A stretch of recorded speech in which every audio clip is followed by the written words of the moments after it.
तो नेपाल में प्रलय काल और रेड अलर्ट पर हिंदुस्तान। बड़ी खबर आपको बताएं, नेपाल के रसुआ में तबाही के वक्त का एक और वीडियो आपको दिखाते हैं। तबाही के वक्त फंसे पर्यटकों का एक नया वीडियो है। दहशत में दिखे ऊंचाई पर फंसे हुए पर्यटक। सैलाब से अभी तक करीब 750 से ज्यादा लोग लापता हैं। ये देखिए आप, एक एक करके जो तस्वीरें आ रही हैं वो आपको दिखा रहे हैं। केल्चोकको दुःखको दिन फेरि सुरु भएको छ। केल्चोकको दुःखको दिन फेरि सुरु भयो। बिजुली अवरुद्ध, पुल अवरुद्ध। तो ये तस्वीरें देखिए आपको हम दिखा रहे हैं। सैलाब जब आया तो इसके बाद किस तरह से नदी पर बना हुआ ये पुल काफी देर तक झूलता हुआ नजर आया और इसके बाद ये जो पुल है वो कुछ ही देर के बाद समा गया। ये देखिए आप, ये भयावह तस्वीरें कल जो त्रासदी आई है तिब्बत और इसके बाद नेपाल में जिस तरह से भोटेकोशी नदी ने तबाही मचाई है उसकी तस्वीरें इस वक्त आपको हम दिखा रहे हैं।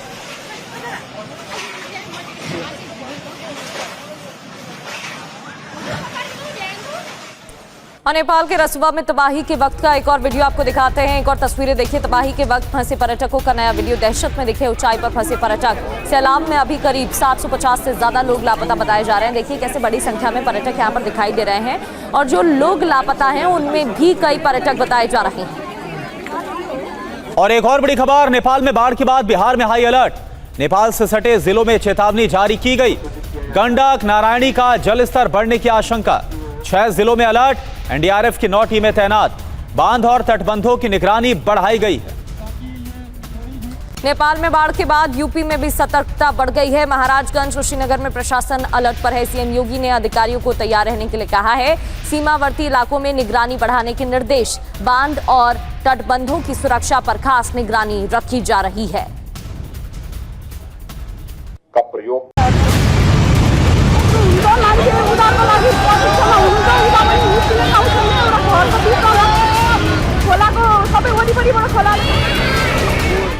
नेपाल में कुदरत का कहर, यूपी बिहार तक असर।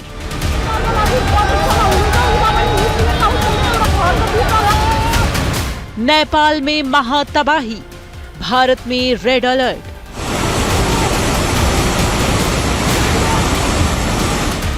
यूपी से बिहार खतरे से निपटने को तैयार। नेपाल से खतरे की घंटी, यूपी बिहार में अलर्ट। नेपाल में सैलाब ने ऐसा कहर बरपाया कि पूरा नेपाल कांप उठा है। कुदरत के कोहराम से नेपाल तबाह हो चुका है। नेपाल में आए विनाशकारी सैलाब का असर भारत तक पहुंचने वाला है। उत्तर प्रदेश और बिहार के कई जिले इसके जद में हैं। दोनों राज्यों की सरकार किसी भी स्थिति से निपटने के लिए तैयार है। गृह मंत्री अमित शाह खुद हालात पर नजर रखे हुए हैं। बिहार और यूपी के मुख्यमंत्री से हालात पर बात कर रहे हैं। नेपाल से सटे इलाकों को हाई अलर्ट पर रखा गया है। एनडीआरएफ की टीम अलर्ट मोड पर है। अभी तक की जो स्थिति है, घबराने की जरूरत नहीं है, सिर्फ सतर्क रहना है। हम लोगों ने अलग से टीम बना के मुख्यालय से भी वहां भेज दिया है वाल्मीकि नगर। नेपाल में सैलाब आने के बाद बिहार में गंडक नदी में पानी का फ्लो तेज हो गया है, जिसके बाद प्रशासन अलर्ट पर है। आपको बता दें कि अब तक गंडक नदी में कितना पानी छोड़ा गया। रात 8:30 बजे 1,14,000 क्यूसेक पानी छोड़ा गया। शाम 7 बजे गंडक में 1,04,000 क्यूसेक पानी छोड़ा गया। शाम 5 बजे 1,09,000 क्यूसेक पानी छोड़ा गया था। गंडक के आसपास पीएससी फोर्स भी तैनात। नदी किनारे इलाकों में एनडीआरएफ एसडीआरएफ की तैनाती। खतरे को देखते हुए बिहार में गंडक बैराज के सभी 36 गेट खोल दिए गए हैं। नेपाल में बाढ़ के बाद यूपी बिहार में अलर्ट जारी किया गया है। गंडक नारायणी नदी का बढ़ सकता है जलस्तर। पूर्वी और पश्चिम चंपारण समेत 6 जिलों में अलर्ट। गोपालगंज, सारण, मुजफ्फरपुर और वैशाली में अलर्ट। मुख्यमंत्री सम्राट चौधरी ने बुलाई हाई लेवल मीटिंग।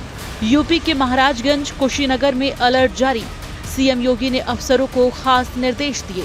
केंद्रीय जल शक्ति मंत्रालय ने भी एडवाइजरी जारी की। संभावना व्यक्त की गई है कि बांध के निचले हिस्से में भरपूर मात्रा में बाढ़ का पानी आने की प्रबल संभावना है।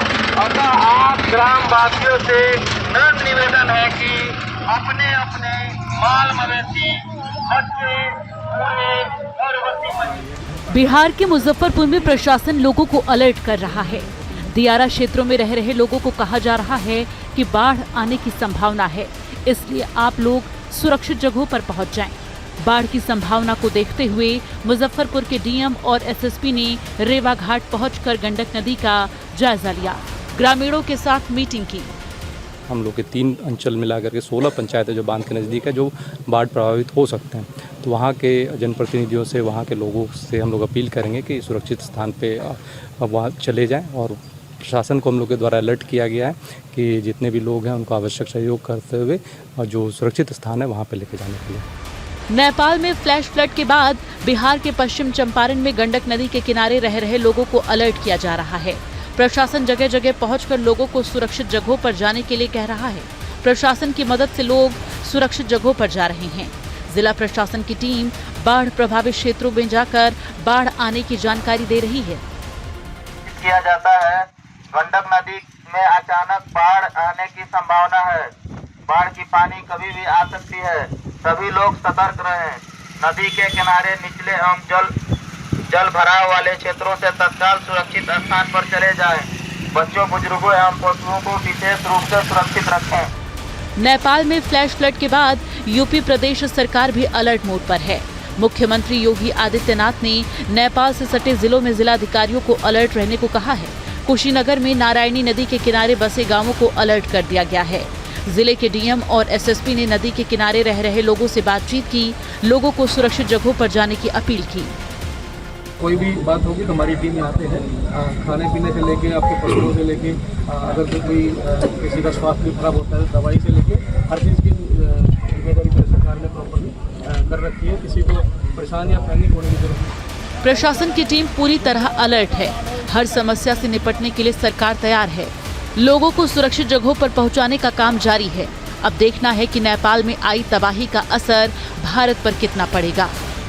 मुजफ्फरपुर से संजीव, बेतिया से कैलाश यादव, कुशीनगर से कुंदन के साथ ब्यूरो रिपोर्ट, TV9 भारतवर्ष। सवाल ये भी है कि आखिर ऐसा क्या हुआ कि नेपाल में अचानक से सैलाब का बवंडर आ गया और देखते ही देखते कई शहर बर्बाद हो गए। नेपाल में आई त्रासदी के पीछे जानकार मुख्य तौर पर 4 थ्योरी बता रहे हैं। जानकारों की तरफ से इसको लेकर अलग अलग थ्योरी बताई गई, लेकिन प्रमुख तौर पर 4 थ्योरी है। क्या इन्हीं वजहों से नेपाल में महाविनाश आया है? इन 4 थ्योरी के जरिए समझने की कोशिश करते हैं कि असल कारण आखिर है क्या।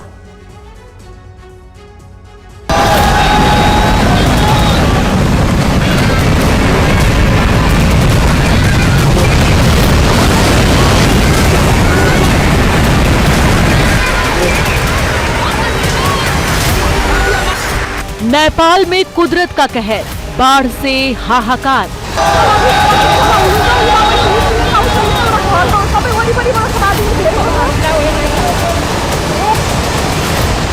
भोटे कोशी नदी ने मचाई तबाही, बेबस इंसान।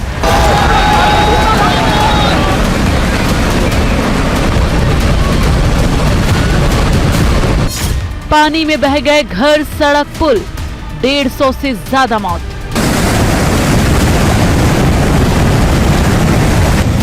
नेपाल में सबसे बड़ी त्रासदी, सैकड़ों लोग लापता।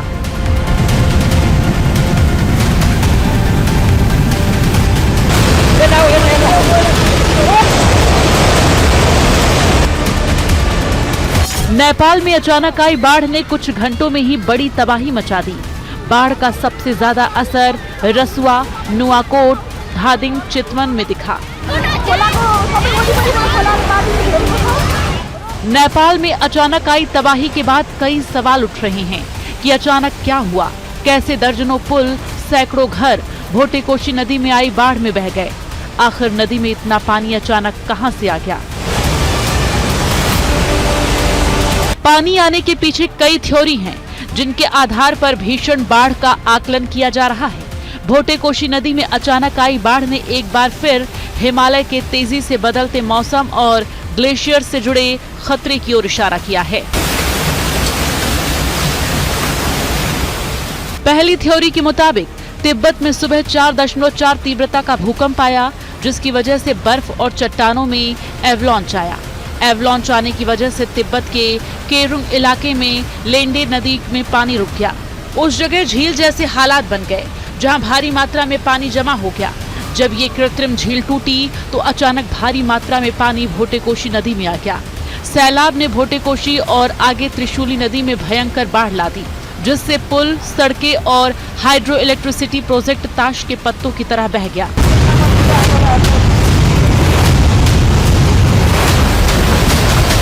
नेपाल में जल प्रलय के पीछे दूसरी थ्योरी क्या कहती है, देखिए। वैज्ञानिकों ने ब्लफ यानी ग्लेशियल लेक आउटब्रस्ट फ्लड की संभावना से इनकार नहीं किया है। झील में बादल फटा, जिससे झील फट गई और फिर तबाही आई। तिब्बत से निकलने वाली भोटेकोशी नदी का पानी सुबह 9 बजे अचानक बढ़ने लगा। देखते ही देखते ये सैलाब में बदल गया, जिसके बाद बाढ़ तिब्बत की ओर से सीमा पार कर भोटेकोशी नदी में आ गई और बुधवार दोपहर तक धारडिंग जिले के गच्छी इलाके तक पहुंच गई और अपने साथ सब कुछ बहाता हुआ ले गई।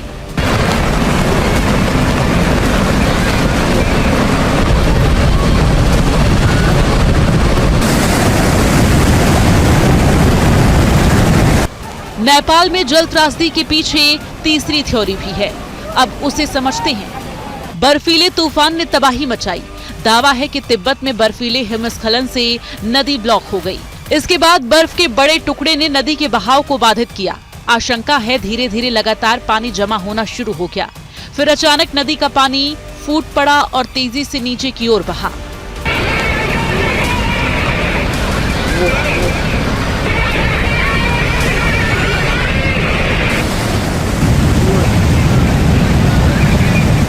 अब नेपाल में आई जल प्रलय पर चौथी थ्योरी को समझते हैं। चौथी थ्योरी के तहत लोग कह रहे हैं कि ऐसी घटनाएं होती रही हैं।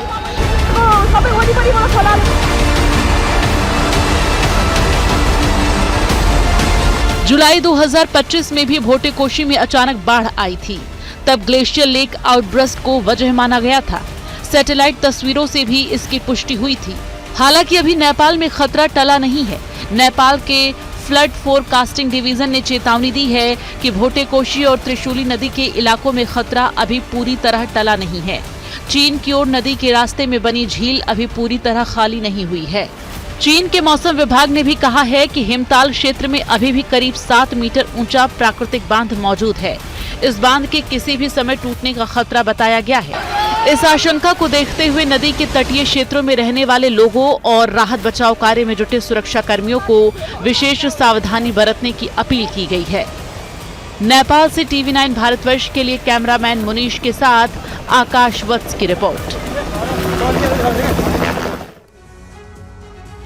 बड़ी खबर आपको बताएं, नेपाल में बाढ़ के बाद मौत का आंकड़ा बढ़ गया है। 160 लोगों की मौत की पुष्टि हो गई है। 1000 लोगों के बहने की खबर है। 750 लोग अब भी लापता हैं। लापता लोगों में 133 भारतीय शामिल हैं।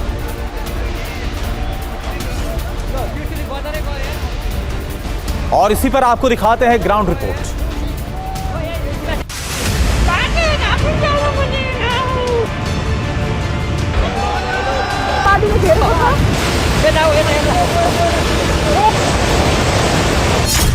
नेपाल में मौत का सैलाब, मची चीख पुकार। पीछे पीछे सैलाब, आगे जिंदगी बचाने की जंग। बर्बादी की तस्वीरें, नेपाल में मौत की चीखें। सैकड़ों की गई जान, सैलाब में बहे हजारों लोग।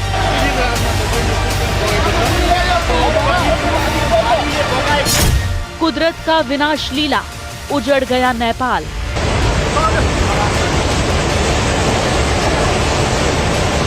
बह गई गाड़ियां, टूट गए पुल और पुलिया।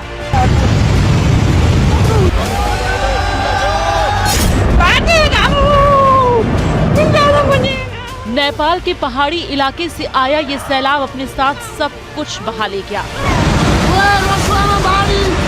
इस भयावह तस्वीर को जिसने भी देखा वो कांप उठा।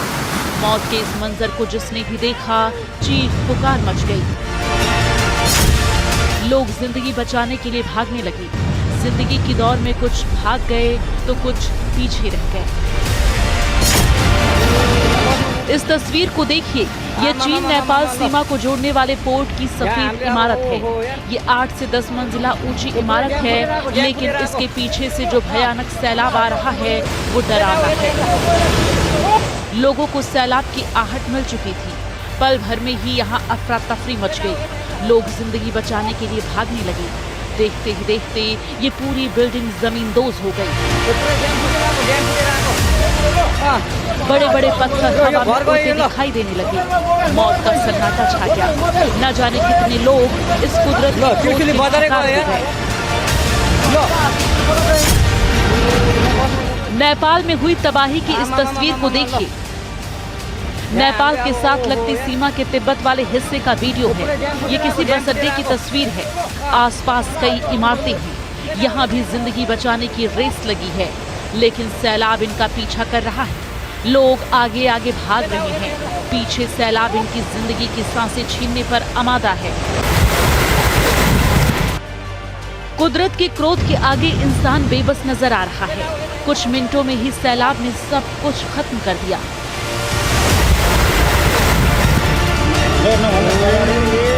ये तस्वीर नेपाल के रसुआ जिले की है। भोटेकोशी नदी में अचानक सैलाब आया और इस गांव का इतिहास भूगोल ही बदल दिया। कुछ देर पहले जिस गांव में सब कुछ ठीक था, लेकिन विनाशकारी सैलाब ने इस गांव को अनाथ कर दिया। मकान, दुकान, गाड़ियां सब सैलाब में बह गए। आप तस्वीरों में देख सकते हैं, सैलाब को देखते ही लोग सुरक्षित जगहों पर भाग रहे हैं। सैलाब पीछे पीछे इस गांव को अपने आगोश में समेटे जा रहा है।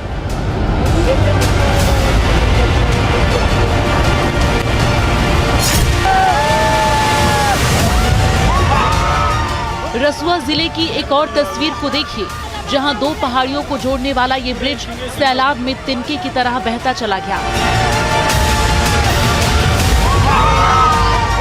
पल भर में ये पुल बीच से ही टूट गया।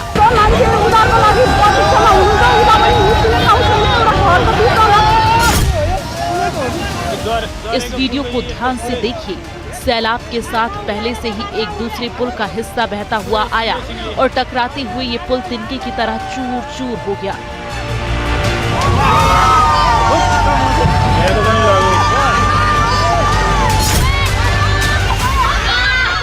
ये एक हाइड्रो पावर प्रोजेक्ट की तस्वीर है। ये प्रोजेक्ट भी कुदरत के कहर का शिकार हो गया। सैलाब ने इस प्रोजेक्ट को तबाह कर दिया। अचानक आई बाढ़ से 216 मेगावाट क्षमता वाला अपर त्रिशूली वन जल विद्युत परियोजना का बांध पानी के तेज बहाव में टूट गया। इससे इस प्रोजेक्ट को भारी नुकसान हुआ है। बताया जा रहा है सैलाब में 13 और हाइड्रो पावर प्रोजेक्ट को क्षति पहुंची है। इसके बाद से नेपाल में बिजली आपूर्ति ठप है। पुल टूटने की इस तस्वीर को देखिए, जहां विनाशकारी सैलाब ने इस पुल को ध्वस्त कर दिया। ये पूरा पुल पानी के तेज बहाव में टुकड़े टुकड़े होकर तैर रहा है। तस्वीर में आप देख सकते हैं, चारों तरफ घर बने हुए हैं, पहाड़ हैं। इस इलाके में अच्छे खासे लोग रहते थे। सैलाब आने के बाद यहाँ सब कुछ तबाह हो चुका है। ये विध्वंसकारी तस्वीर रसुआ जिले की है। सैलाब से यहाँ सबसे ज्यादा तबाही हुई है। देख सकते हैं कि पल भर में इमारतें जमींदोज हो गई हैं। ये इलाका तिब्बत से लगा है। चीन के साथ नेपाल के मुख्य व्यापार मार्ग पर पड़ता है। निचले इलाकों में स्थिति बिगड़ने के बाद कई जिलों में हाई अलर्ट जारी किया गया है। नेपाल से रोंगटे खड़े करने वाली कई तस्वीरें आई हैं। इस विनाशकारी सैलाब ने सैकड़ों लोगों की जिंदगी छीन ली। सैकड़ों लोग लापता हैं। मलबे में जिंदा लोगों की तलाश जारी है। हजारों गाड़ियां, मकान सब सैलाब में बह गए। कुदरत के क्रोध से नेपाल कराह रहा है। राहत और बचाव कार्य जारी है। कुदरत के आगे सब लाचार हैं। नेपाल से आकाश वत्स के साथ कैमरामैन मुनीश, TV9 भारतवर्ष।